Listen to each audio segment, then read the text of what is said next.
समर्थक कहते हैं कि अगर यूपी में रहना है तो योगी योगी कहना है। इसका नारे का क्या मतलब है और ये डराने वाला नहीं है? अरे भगवान कृष्ण ने भी कहा था कि तस्माद योगी भव अर्जुन। अर्जुन को कहा अर्जुन योगी बनो।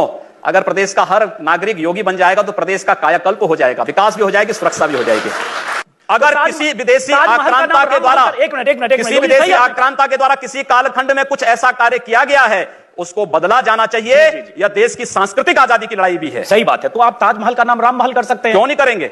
कर देंगे, बिल्कुल किया जाना चाहिए। आवश्यकता है तो क्या जाना चलेगा। तो जो मुमताज महल के लिए शाहजहां ने ताजमहल बनाया उसकी जांच का विषय है, चर्चा करिए ना इस पर कभी खुले मंच पर। अच्छा, तो इसका मतलब जो भी पुरानी विरासत है, अगर कहीं लाल कोई विरासत नहीं, कुतुब मीनार जो देश के हित में होगा हमें वह कदम सख्ती के साथ उठाना चाहिए, बिना सोच, बिना लौंग लपेट के, बिना संकोच के। तो देश के हित में, देश की सुरक्षा के हित में है, आने वाली पीढ़ी के भविष्य के हित में हमें वो कदम उठाने में कोई संकोच नहीं करना चाहिए। तो योगी जी आप ये मानते हैं, आप थोड़ा गुस्से में हैं, तो मैं कोई गुस्सा नहीं हूं, मैं आपको बता रहा हूं। आप क्योंकि मुझे कह रहे हैं, मुझे भय है कि आपको फिर पसीना ना हो जाए। बिल्कुल नहीं। हिंदुस्तान पूरी दुनिया में साधु संतों, सूफियों और औलिया अल्लाह और स्वामी विवेकानंद जी के सांझी संस्कृति से पहचाना जाता है। क्या आप स्वामी विवेकानंद जी के आचरणों और आदर्शों पर अगर उतरे तो मैं समझती हूँ ज्यादा आप लोकप्रिय होंगे। बात सुनिए, स्वामी विवेकानंद जी ने कहा था कि गर्व से कहो हम हिंदू हैं।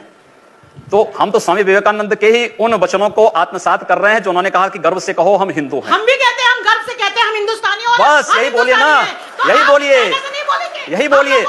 हम लोग यही इसी बात को कहते हैं कि गर्व से कहिए हम हिंदुस्तानी हैं। आपके कहने से नहीं बोलेंगे, हम लोगों की आत्मा कहती है, इसीलिए कह रहे हैं। तो यही तो स्वामी विवेकानंद ने कहा कि गर्व से कहो हम हिंदू हैं। और अगर वही बात मैं कह रहा हूं तो इसमें बुरा मानने की बात कौन सी? तो ये बोलेंगे हर एक व्यक्ति मतलब हिंदू हो या मुसलमान, जो भारत का नागरिक है, जो भारत का नागरिक है वो हमारा नागरिक है।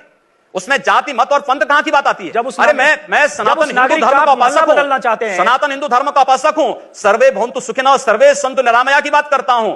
मैं किसी मत और मजहब का विरोधी नहीं, लेकिन जो भारत का विरोधी है मैं उसका विरोधी हूं सर। वो कोई भी हो, मैं उसका विरोधी हूं। योगी जी ठीक है, तालियां बजाइए आप लोग। योगी जी, उर्दू बाजार को हिंदी बाजार बताना या बदलवा देना, उर्दू हमारी पहचान हिंदी से है या उर्दू से? मैं आपसे पूछना चाहता हूं। आप फिर मुझसे उर्दू में ही पूछिए। मेरी भाषा हिंदी है, मैं उर्दू नहीं जानता हूं। तो फिर वहां के लोग भी हिंदी जानते हैं, मैं तो हम हिंदी के नाम पर क्यों ना नाम रखें? और स्वाभाविक रूप से दंगा होगा, एक पक्षीय मार शुरू होगी तो दूसरा पक्ष हाथ पे हाथ धरा हुआ बैठे नहीं बैठ सकता। चलिए वो काम सरकार का है, लगातार हुई। ऐसे हालात अगर कहीं बनते हैं उससे निपटने की जिम्मेदारी मैं फिर कर रहा हूं सरकार की है। जब सरकारें निकम्मा हो जाएंगी तो जनता को खड़ा होने का अधिकार नहीं होनी चाहिए। जनता को खड़ा होने का अधिकार है, अपनी सुरक्षा के लिए जनता को भी खड़ा होने का अधिकार है। सरकारें निकम्मी हो जाएंगी तो इसका मतलब जनता को उकसा रहे हैं? उकसा नहीं रहा हूं, अपनी सुरक्षा के लिए उनको सावधान कर रहा हूं, जागरूक कर रहा हूं। जहां पर बहुसंख्यक समाज को मारा जा रहा हो या उनको पलायन करने के लिए मजबूर किया जा रहा हो, स्थानीय राज्य सरकारें निकम्मी होकर के इन सब बातों की अनदेखी कर लें, अनसुनी कर दें, तो फिर वहां पर पब्लिक की जिम्मेदारी क्या बन जाती है? मुझे तो लगता है कि आपका वक्तव्य ऐसे लगता है जैसे आप चाहते हैं कश्मीर की तरह सब लोग पलायन करके भाग जाओ। जी नहीं,